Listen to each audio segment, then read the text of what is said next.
And I'm Marc Mullins. 3 people were shot and killed over the last 24 hours.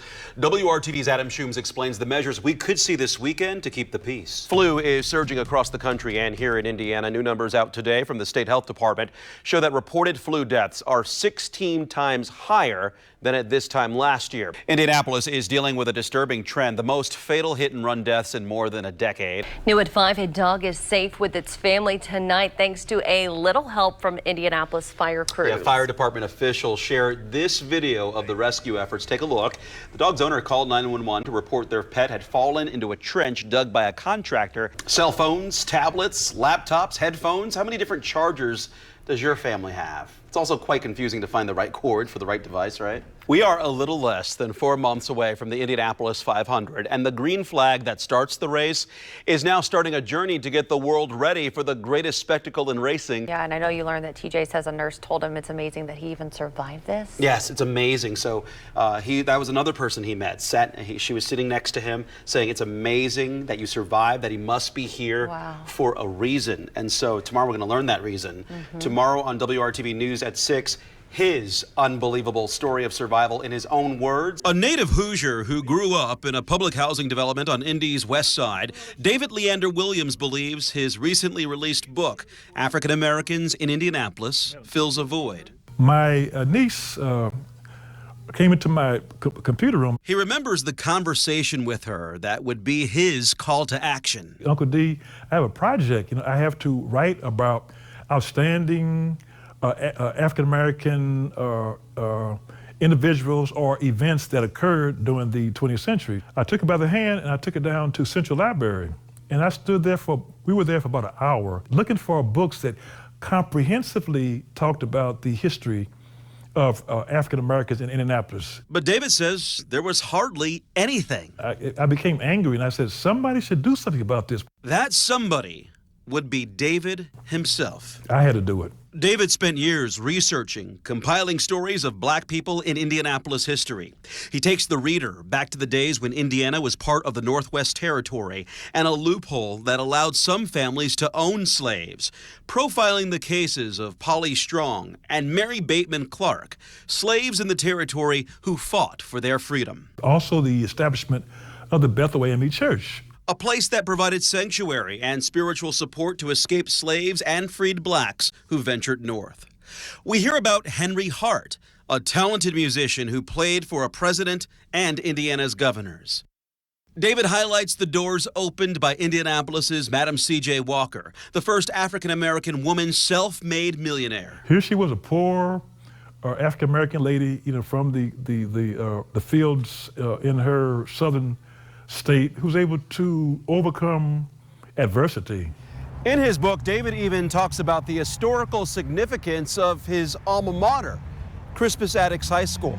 The gentleman by the name of David Curtis Stevenson came to town.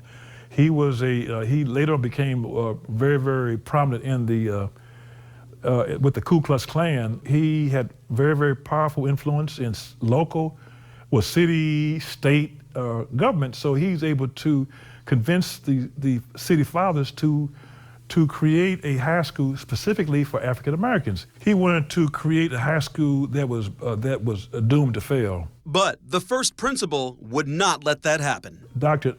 Matthias Norcox, he was able to go around the country and hire the most outstanding scholars in the country, many of whom had master's and PhD degrees, but who could not teach in white high schools and colleges because of racism. So what he did, he brought college professors to the high school, so our education was not inferior, it was superior.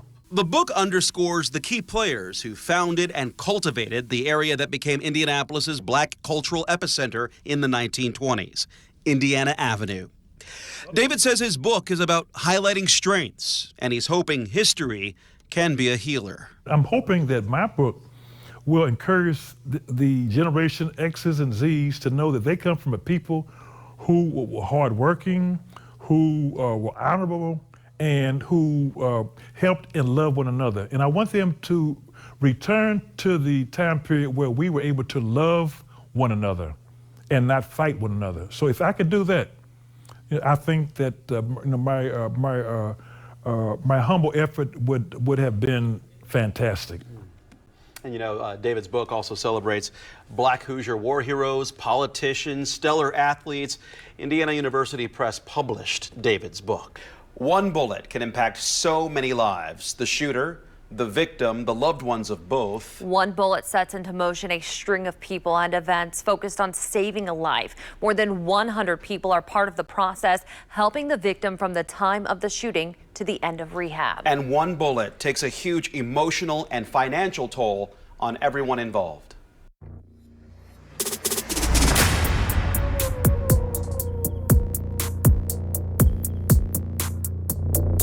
I really want to press the value of life, you know, the value of a person. Tajuddin T.J. Rowley is a family man. His loving wife and his two beautiful boys are the center of his entire world. And the actor is living his dream. Yes, I'm living my dream. I'm making films, I'm teaching actors, I'm inspiring, I'm a father, you know, I'm a husband, I'm educated, you know, I'm a business owner, I'm all those things, and there was a point where I didn't think I would even be there. TJ tells me a violent encounter in his early 20s. You remember that day? Yeah, I remember that day. Put him face to face with death. And so immediately I felt that. I'm like, like I felt this, because it was so fast. It's like, boom, boom, boom, boom, boom, boom, boom, boom, boom, boom, boom. Not far from his mom's house on Indy's northeast side, TJ had been shot in an incident that started as an attempted carjacking. I looked up, I'm thinking, dang, this is crazy. You know, I'm really about to die. As a victim, TJ, like most victims who survive gun violence, would encounter dozens of people he never met, people who would focus their efforts on saving his life. The first responding police officer on scene. And shout out to cops, because they don't get, you know, they get a lot of bad rep, but he helped save my life, you know, so he immediately got out, and I don't know his name. He immediately got out and pushing on my chest, giving me CPR and whatnot. IMPD Sergeant Janae Cook has been the first officer on a shooting scene many times over her 27 years with the department. First person on the scene, our full focus is preservation of life. We're going to go to that person who's injured. We're going to locate them. We're going to give them as much medical treatment that we can do there on the scene. Within seconds, other officers are part of this process. So then they're putting up crime scene tape, securing the area, getting medics in there. It's usually a chaotic scene, a bloody scene. The medics stay back until they know they can do their job safely at a shooting scene. When we get next to the patients, it's all business. We got a job to do, and I think we get hyper-focused on that. And as far as our emotional adrenaline, that stuff comes later after the run, when you go back and you kind of rethink about what you saw, what you did. The focus is stopping the bleeding. You know, that pain for that, however long it takes to get the bleed to stop's worth ultimately your life in the Indianapolis EMS paramedic Jeffrey Skidmore tells me losing blood can create a whole host of problems later for gunshot victims, including organ failure. The paramedics then alert the hospital emergency room. We activate our trauma team when we know we have a gunshot victim coming, and that will include over a dozen people immediately. Jennifer Burchett is an emergency department nurse for IU Health. Sometimes it feels like coordinated chaos. Each person with their own specialized role. We'll have our trauma team, including our trauma surgeon, their residents. We'll have pharmacy, radiology, social work, chaplain, a dozen of people coming just for that one person. When the patient rolls into the doors, we're already doing an across the room evaluation. Can we see that they're bleeding? Can we see that their chest is rising because they're breathing?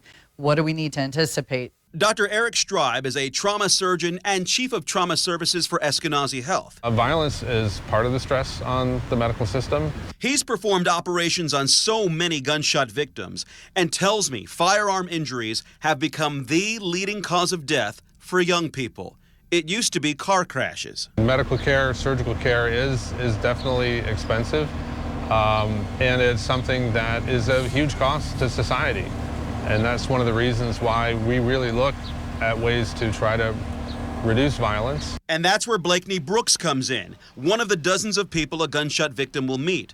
She's the injury prevention coordinator at Eskenazi. So our responsibility is to make sure that it doesn't happen anymore. Her team aims to break the cycle of violence, to keep someone who has been shot or assaulted from ending up in a similar predicament. We're there when they get dropped off EMS. We're there when the nurses are talking to them. We're there when they come out of the OR.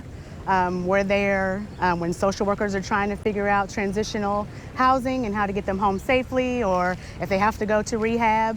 We're there all the way until they are discharged, and far after. I think the biggest thing with the counselor was just being able to talk about it. Because I would have nightmares. I would sit in the bed and really think about, like, dang, somebody really tried to take my life. Like when you think about it, like, they tried to take my life. Like, it wasn't just playing. Like, they were really trying to take me. A long road to recovery for gunshot victims who survive. You know, gunshot victims also meet nurses in the ICU, detectives working to solve the crime committed, physical therapists, and as you just heard from TJ, mental health counselors. Just a long road there. Yeah, and I know you learned that TJ says a nurse told him it's amazing that he even survived this. Yes, it's amazing. So that was another person he met. She was sitting next to him saying it's amazing that you survived, that he must be here for a reason. And so tomorrow we're going to learn that reason. Tomorrow on WRTV News at 6, his unbelievable story of survival in his own words.